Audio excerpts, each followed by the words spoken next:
Bismillahirrahmanirrahim. Assalamualaikum warahmatullahi wabarakatuh.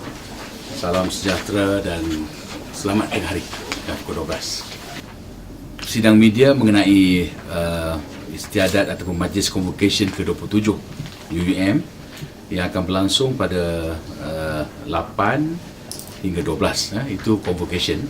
Tetapi sebetulnya pesta convocation telah bermula ataupun akan bermula 3 hari lebih awal, iaitu pada 5 hari bulan. 5 hari bulan kita akan rasmikan pesta convocation.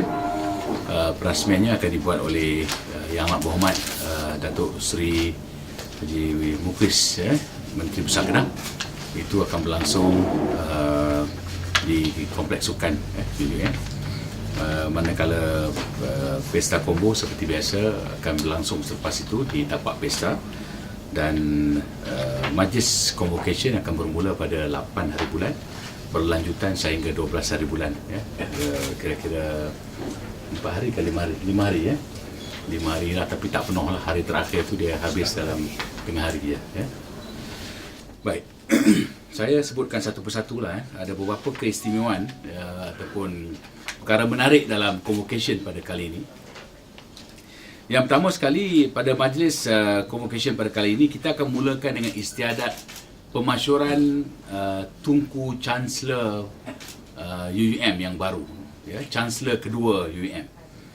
Apa yang akan berlaku ialah kita akan mulakan istiadat dengan majlis pemasyuran Yang Teramat Mulia Datuk Seri Diraja Tan Sri Tunku Puteri Intan Syafinas bin Tuanku Abdul Halim Muazzam Shah, Tunku Panglima Besar Kedah, yang akan dimasyurkan sebagai Chancellor UUM yang kedua pada hari tersebut. Kita tahu selama ini Chancellor UUM adalah Kebuah Duli Yang Maha Mulia Tuanku Sultan Abdul Halim, Sultan Kedah, yang sekarang ini menjawat jawatan sebagai Yang di-Pertuan Agong.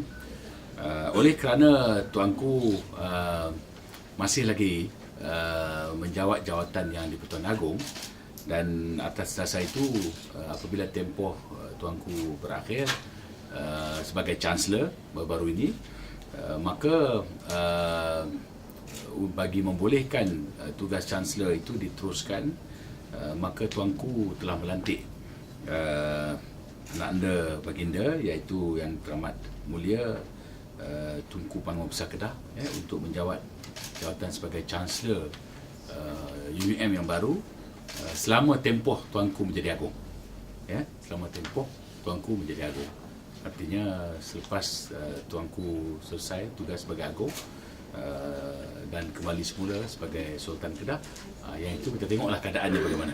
Tapi tempoh pelantikan Tunku Panglima Besar ialah semasa Tuanku menjawat jawatan sebagai Agong, mulai daripada tarikhnya 1 Ogos 1 hari bulan Ogos yang lalu telah pun dilantik. 1 Ogos yang lalu, 1 Ogos 2014, sehinggalah tempoh Tuanku sebagai Agong berakhir.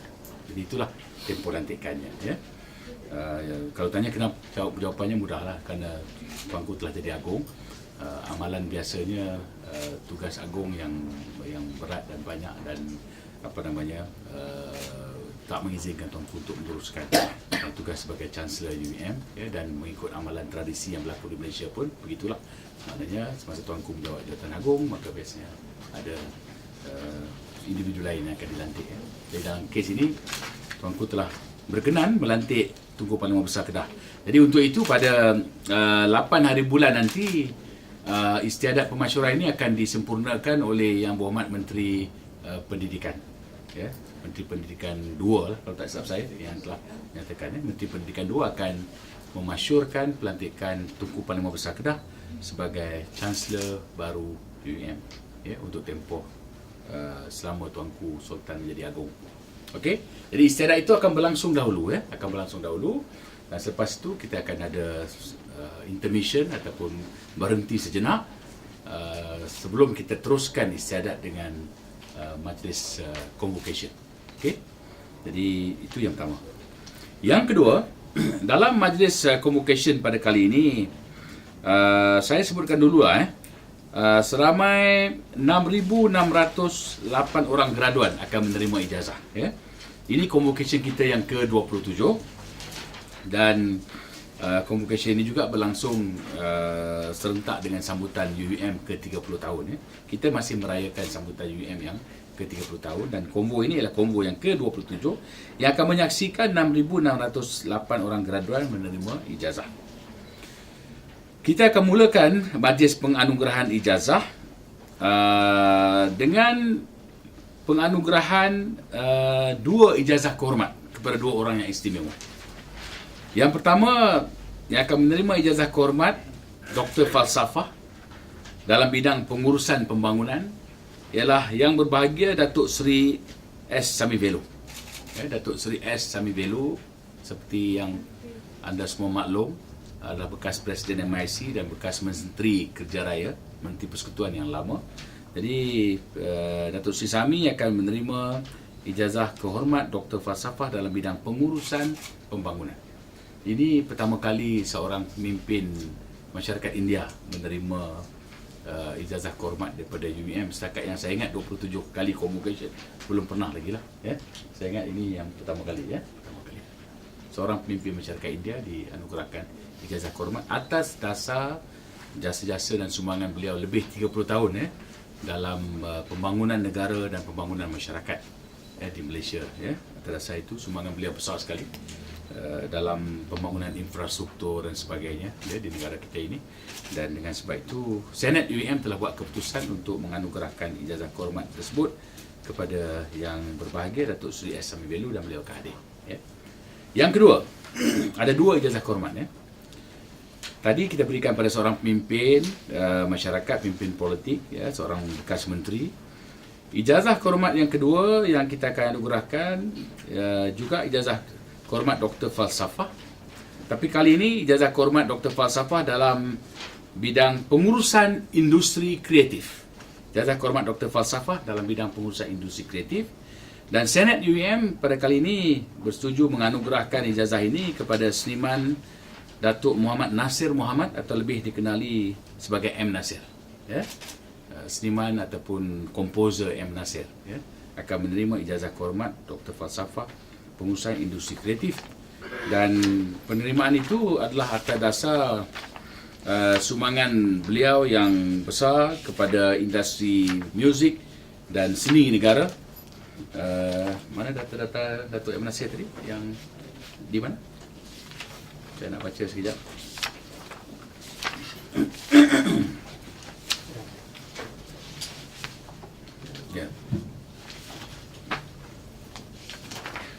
Okey, M. Nasir kita anugerahkan kerana kita semua tahu bahawa beliau telah melakukan ataupun telah memberikan sumbangan yang besar dan telah mendapat pencapaian yang cemerlang dalam industri muzik dan seni negara, dan beliau telah menang lebih daripada 30 anugerah, dan beliau juga telah menerima sebanyak 14 kali anugerah Tesor MACP, iaitu lagu dan muzik dia menerima royalty yang paling banyak daripada MACP. 14 kali anugerah MACP beliau menang, dan beliau juga telah menyumbang banyak kepada penciptaan lagu-lagu Melayu, lagu-lagu yang telah memperkayakan industri muzik dan seni negara dengan pelbagai karya beliau yang telah mengangkat ramai penyanyi, seniman dan sebagainya. Dan Senat UUM melihat bahawa beliau telah memberikan sumbangan yang cukup besar kepada industri seni dan muzik negara. Dan atas dasar itu beliau dianugerahkan ijazah kehormat Doktor Falsafah dalam bidang pengurusan industri kreatif. Jadi 2 tokoh, satu seniman M. Nasir, satu lagi ialah seorang tokoh politik masyarakat. Jadi itu akan berlangsung terlebih dahulu selepas istiadat pemasyuran Chancellor. Dan seterusnya ijazah-ijazah yang lain ialah PhD. Penerima PhD adalah seramai 123 orang, lebih tinggi daripada tahun lepas. Doctor of Management seorang, Doctor of Business Administration 15 orang, Sarjana 1044 orang, Sarjana Muda 5378 orang, Diploma Siswazah Pendidikan 46 orang, dan Diploma Pendidikan 1 orang. Selain daripada itu, yang menarik pada kali ini ialah seramai 482 orang graduan luar negara, graduan antarabangsa, ya. Hampir 500 orang graduan pada convocation kali ini adalah merupakan graduan daripada luar negara, ya, international students ataupun international graduate yang datang daripada 26 buah negara, ya, 26 buah negara. Ini pelajar antarabangsa lah, ya, yang telah tamat pengajian dan akan menerima ijazah kita, ya. Ini satu pencapaian yang kepada saya sangat penting, sangat besar, sumbangan kita dalam pembangunan human capital secara global, ya, pembangunan modal insan global, ya, di mana 482 orang graduan antarabangsa daripada 26 negara telah kita berjaya didik, ya, dan berikan latihan sehingga lulus dalam pelbagai bidang dan pelbagai kategori lah, daripada PhD, daripada ijazah pertama sampailah kepada PhD. Okey, itu yang selanjutnya. Seterusnya, ada beberapa lagi perkara menarik dalam convocation pada kali ini, ya. Iaitu ada 6 orang tokoh politik yang juga akan menerima ijazah masters, ya, ijazah masters masing-masing. Salah seorang daripadanya ialah Timbalan Menteri Pendidikan 2, P. Kamalanathan. Ya, dia pun akan terima masters dia, sarjana sastra dalam bidang sains politik. Dan selain daripada itu ada beberapa orang lagi, iaitu Esko Kerajaan Negeri Terengganu, Esko Pelancongan, ya, yang berhormat Datuk Jidin Syafiee, ya. Kemudian seorang lagi lah Timbalan Speaker Dewan Rakyat, Datuk Ismail Muhammad Said, yang berhormat, ya. Juga iaitu Ahli Parlimen Kuala Kurau, ya, dan juga Timbalan Speaker Dewan Rakyat. Dia dapat ijazah sarjana pentadbiran awam. Kemudian seorang lagi Timbalan Menteri, iaitu Datuk Sri Ismail Muttalib, iaitu Ahli Parlimen Maran, Timbalan Menteri Sumber Manusia, ya. Ijazah sarjana pentadbiran awam, masters, ya, juga. Dan seorang lagi ialah Ahli Dewan Undangan Negeri, ya, iaitu Datuk Niza Zakaria, Ahli Dewan Undangan Negeri Belanja di Perak, dan juga Esko Kerajaan Negeri Perak. Dia juga masters, ya, ijazah sarjana pentadbiran awam. Dan seorang lagi ahli parlimen daripada Sabah, iaitu yang berhormat Datuk Remy Unggi, ya. Dia anugerah ijazah sarjana sastra sosiologi. Okey, ada 6 orang ahli politik lah yang menerima ijazah peringkat masters yang diketuai oleh Timbalan Menteri Pendidikan 2 dan Timbalan Menteri Sumber Manusia dan juga Speaker Timbalan Speaker, ya, Timbalan Speaker Dewan Rakyat dan yang lain-lain tadilah. Ada 2 orang tokoh lagi daripada luar negara yang juga bolehlah kita ketengahkan yang akan menerima ijazah PhD. Yang pertama ialah Ibu Rita Widyasari, dia akan mendapat PhD dalam bidang pengurusan, ya, saya ingat, ya, PhD, ya, Rita, betul, ya, dalam bidang pengurusan ataupun pentadbiran awam, saya kurang pasti, bukan pengurusan, ya. Ibu Rita ialah bupati daripada Kutai Kartanegara daripada Samarinda, ya. Ini ialah kabupaten yang paling kaya di Indonesia lah, ya. Ibu Rita ni pun centulah lebih kurang lah, ya. Jadi kabupaten paling kaya, Ibu Rita Widyasari yang menerima PhD. Dan seorang lagi ialah Bapak Wahidin, Hakim Mahkamah Tinggi Indonesia, ya, yang akan dapat PhD dalam bidang hukum, ya. Okey, itu dari segi penerima ijazah lah yang menarik pada kali ini lah, ya. Kemudian saya pergi pada Pesta Kombo. Pesta Kombo seperti yang disebutkan tadi akan dirasmikan oleh Yang Berhormat Datuk Mukris Menteri Besar Kedah dengan tema Pesta Kombo kali ini ialah mahasiswa berintegriti, trust kecemerlangan negara. Kita pilih integriti ini kerana kita merasakan bahawa isu integriti ini sangat timely, sangat penting. Dengan pelbagai perkara yang kita lihat berlaku dalam negara kita, maka kita mahu semarakkan integriti kepada pelajar-pelajar kita. Dan insyaAllah pada malam itu juga akan berlangsung majlis menandatangani Ikrar Integriti peringkat universiti yang akan disaksikan oleh Ketua Pesuruhjaya SPRM, Suruhanjaya Pencegahan Rasuah Malaysia, sebagai tanda komitmen UUM dari segi memerangi gejala rasuah, dan kita mahu perkara ini dihayati oleh pelajar-pelajar kita. Sebab itu kita pilih tema mahasiswa berintegriti, trust kecemerlangan negara. Tak cukup ilmu je, kena ada integriti. Ya? Jadi itu yang kita akan highlightkan, dan sepanjang Pesta Konvo ini berlangsung, inilah antara isu dan tema yang kita akan bawa dan berikan penekanan. Ya? Itu Pesta Konvo. Satu lagi yang akan berlangsung ialah pada 7 hari bulan, iaitu satu hari sebelum Konvo, pada sebelah malam ya, akan berlangsung banquet pra-convocation, iaitu satu majlis makan malam bagi meraihkan pelantikan Tunku Chancellor UUM dan juga penerima ijazah kehormat dan pemenang-pemenang tingkat mas dan sebagainya. Ya. Jadi itu antara perkara yang berkaitan dengan convocation yang dapat saya sebutkan.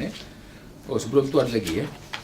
Penerima ijazah yang akan terima ijazah ni antara lainnya, selain yang tadi menteri-menteri ni, ada juga beberapa orang pegawai tinggi kerajaan lah yang akan terima, termasuk ketua pengarah penjara mendapat masters, termasuk ini bodyguard Tun Mahathir, Juru Erin Tun Mahathir juga, ACP Mazli juga terima ijazah sarjana sastra, ya, dan juga beberapa pegawai kerajaan lah, ya, yang terutama sekali daripada PDRM dan daripada penjara lah, ya, menerima ijazah sarjana masing-masing. 21 orang graduan merupakan graduan sulung daripada 4 program, ya. Doctor of Management satu, ini Industrial PhD, ya, Doctor Management. Masters of Law, sarjana undang-undang seorang. Ijazah, ini banyak masters lah, Ijazah sarjana kewangan dan perbankan Islam 18 orang, dan ijazah sarjana sains pengurusan media seorang. Ini 4 ijazah, 1 PhD, 3 masters. Ini ialah program yang mengeluarkan ijazah ataupun yang mengeluarkan graduan untuk pertama kali, ya. Ada dalam catatan ni, ya. Dan tadi saya sebutkan tadilah 6 orang ahli politik dan pemimpin politik, 4 orang pegawai tinggi kerajaan, ya, dan 2 orang pegawai tinggi kerajaan luar negara, yang juga terima ijazah. Ya, yang ingat yang ini boleh juga highlight, ya. 452 orang graduan akan dapat first class. 450 orang, ya. Peningkatan yang besar, ya. Dan kelas 2 atas pula juga meningkat, ya, sebanyak 3,637. Second class upper 3,637. First class 452, ya. Out of 6,000 tadilah, ya, 452 yang dapat first class. Mana ada peningkatan yang besar dalam kecemerlangan akademik yang dicapai oleh para graduan kita, ya. Perkara lagi yang boleh saya sebutkan di sini ialah kita akan juga memperkenalkan pada kali ini pakaian akademik yang baru lah, jubah akademik yang baru untuk graduan-graduan PhD yang lebih unik dan lebih elegan, ya, yang akan kita perkenalkan pada hari convocation pertama lah. Jadi bolehlah siapa nak dah pakai ijazah tu buatlah PhD ni, ya. Jadi itu jubah yang lebih cantik lah, ya, gabungan jubah tradisional kita dengan jubah bertaraf antarabangsa, ya. Okey. Dan ini Pesta Konvo punya logo dan moto dia dan dia punya temanya sekali lah, ya. Kalau nak tengok, ya, boleh ambil, ya. Jadi ini yang pelancaran Pesta Konvo yang akan berlangsung pada 5 hari bulan sebelah malam. Okay. Boleh.